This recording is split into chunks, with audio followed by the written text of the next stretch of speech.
Original.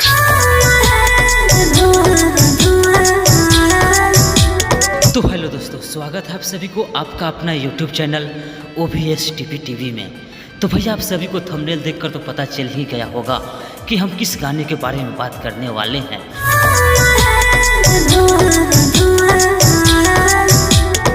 तो जी हाँ दोस्तों, आप सभी ने सही सुना, शाम है धुआं धुआं। तो आज हम जानेंगे इस वीडियो में ये सॉन्ग कितना ट्रेंड कर रहा है। तो चलिए मैं आप सभी को ले चलता हूँ अपने मोबाइल को होम स्क्रीन पे। तो फाइनली दोस्तों हम आ चुके हैं अपने मोबाइल के होम स्क्रीन पे और यहाँ से हम यूट्यूब चालू कर लेते हैं और ये कोने में जो आइकन दिया हुआ है इस पर क्लिक करके ट्रेंडिंग पे क्लिक करते हैं और थोड़ा देखते हैं ऊपर भगाकर, थोड़ा और ऊपर, थोड़ा और ऊपर, थोड़ा और ऊपर, थोड़ा और ऊपर, थोड़ा और ऊपर। जी हाँ दोस्तों, ये है सॉन्ग शाम है धुआं धुआं, जो कि अभी 7 नंबर पे ट्रेंड कर रहा है।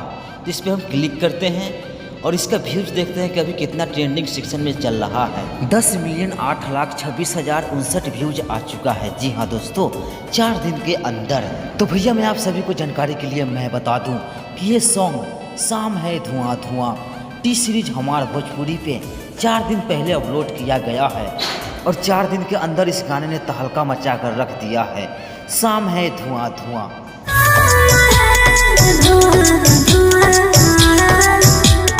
हालांकि इस सॉन्ग को कई सिंगरों ने गाए हैं मगर सबसे सुपरहिट सॉन्ग खेसारी भैया का है। तो भैया ये अपडेट आप सभी को कैसी लगी हमारे कमेंट बॉक्स में जरूर बताएं। तो मिलते हैं न्यू वीडियो न्यू अपडेट के साथ, तब तक के लिए गुड बाय, एंजॉय बाय। शाम है धुआं धुआं।